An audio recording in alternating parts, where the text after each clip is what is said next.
In today's video, Ounahi Fee Revealed, Radrizzani on 49ers relationship and Leeds young squad, Robbie Savage on his picks for the drop, January moves according to Phil Hay, and Mason Holgate linked with Leeds. Hey folks, Jer here on Friday the 23rd of December, our last video before we move into the Christmas period. We will be back on the 28th though. I'll save all the nicety stuff for the end of it, but like a massive thanks to everyone that's helped this channel out in the 4 months we've been running, so I can't thank you all enough. We'll crack on. We'll start off with some news. And Ounahi, the Moroccan midfielder who has been linked with Leeds continuously over the last couple of weeks, according to Ekram Conor, Leeds and Leicester are said to have both entered talks with their club in order to try and sign the player. Angers, however, apparently are looking for a fee in and around 40 million euro for the player. Probably doesn't sound like an issue, but the player has only played 46 times for Angers and in total has under 90 senior appearances in his career to date. It's a huge amount of money to risk on a player with so little senior experience. He has had a fantastic World Cup, there's no doubt about that. Whether Leeds would venture into territory to pay that kind of money, it is only a rumoured fee, so it may be significantly less than that if the player is available to move at all. But according to Ekram Conor, Leeds and Leicester have both made a move. Wait and see what happens there. We know Radz is a fan. And moving on, speaking about Radz, he's been speaking on the Sports Entrepreneur podcast and talking a little bit about the relationship with the 49ers, the potential buyout, and the Leeds squad that's there at the moment. And he's had a couple of things to say. Basically, he said he's got a very strong relationship with Jesse Marsh and that this Leeds team will get better and better. It's a very young side. It's the second youngest squad in the entire division, which is a good thing, but also has its problems when you think about concentration and mistakes that young players can make.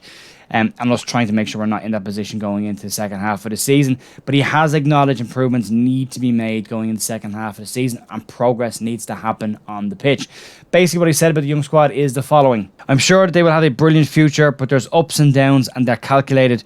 We need to stay strong, create consistency, and I'm sure this team over the year can become better and better. There is no doubt there's some fantastic players in this squad, especially young players coming through, but they need some experience around them. We'll get to that in a few minutes, but there needs to be some more experienced heads added to that squad to help it learn and help it push on. So he will need to add to that, and we'll get to that in a few minutes. But asked about the prospect of a 49ers buyout of Leeds, Radz had the following to say. At the moment, we are 56% for Acer and 44% 49ers.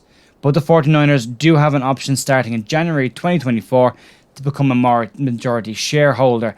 There was also rumour that they have a possible clause in the contract to make a move in January this year. That doesn't look like it will happen, but all we do know from what we've heard from the banking statements that came out earlier on this year is that the 49ers have made moves to secure the money and to separate that money in order to make the buyout happen when it's needed. That could come in the form of equity swap for investment into players in this January window, and then moving into a slightly cheaper deal for them come January 2024.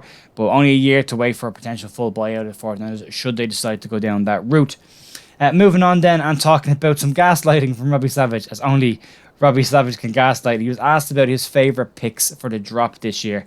And basically this is what he's had to say. The bottom three, I'm going to go with Southampton, Wolverhampton Wanderers and Leeds United. And I'm going to stick with that, marching on together. It's a little marching on together dig at the end that just wants to see him proven wrong. So we've screenshotted that and we'll hopefully get to show him that at the end of the season when he's wrong. Fingers crossed. Moving on then, let's talk about some January moves. And Phil Hay has been speaking on the Phil Hay Show podcast. And he has been talking about the prospect of players coming into Leeds. Phil has basically said there are talks behind the scenes in Leeds about recruitment. And what he had to say about it is the following. From speaking to people at the club, it does seem like a left back and a striker are the things that are being spoken about. It feels like the club are aware that those are the positions they should be looking at. You would be massively shocked and surprised if people in the club didn't realise that those are our two problem positions. They're not our only two. I keep saying it. Buy centre-backs, buy a better quality defenders for the club. But it's nice to see that they have identified the fact that a left-back is needed and a striker is needed, and we can go and get them. At least the squad shape is a bit more balanced than it is currently. Leeds struggling for goals outside of Rodrigo from a striker's position. Joffy hasn't hit the form just yet this season that we saw at the back end of last year. And And no Pat Bamford to help out with goals either, so Leeds desperately looking for another one as well. Willie Gnonto seems to be being used more and more as a wider player, not as a central striker, so will need some investment in there, all right, anyway. And then moving into pinch of salt territory, as Salt Bay is in the news. God, I hate that man. But as he's in the news, and we're in pinch of salt territory right now. We're getting into that stage of coming into January where stuff is going to start getting mentioned. And according to the Sun, so yeah, if they've said it, chances of it happening, probably not at all. They have said that Leeds have approached Everton to speak about the possibility of purchasing Mason Holgate. Holgate's played 3 times this season for Everton. He had picked up a leg injury as well. According to the Sun, Everton are overstocked on centre-backs, and as a result of that, apparently Leeds are interested in signing Mason Holgate. I would say there is zero truth in this at all, especially as it comes from the Sun and not from any reputable source anywhere else. It may grow legs over the next couple of weeks, but as of right now, I would be shocked if there's anything in that. Leeds need to buy centre-backs, but Leeds need to buy better quality than they've got. Is Mason Holgate an upgrade on what Leeds have defensively? I don't think so. Personal opinion, but I don't think so. So yeah, it'll be, let's wait and see there. But anyway, that's it, folks. That's it for the news. And I just wanted to say, before we break for the Christmas, just a massive thank you to absolutely every single person who has watched the video, shared the video, liked it, subscribed, anything that you've done. We've engaged in conversation in comments or on Twitter. It's been a fantastic 4 months. I've really enjoyed it. I'm not going anywhere. I'm here for the long haul. I will be here next year and the year after. But I wanted to say thank you, and also just to wish everyone a Merry Christmas. If you're in the States, happy holidays. If you're in Europe, Merry Christmas. Have a fantastic time. Enjoy yourselves with your family, and thank you so much for your support. I'll be back on the 28th of December with your Leeds news, and we'll carry that all the way through January as well. I'll see you then. Mind yourselves. Have a great time. Bye.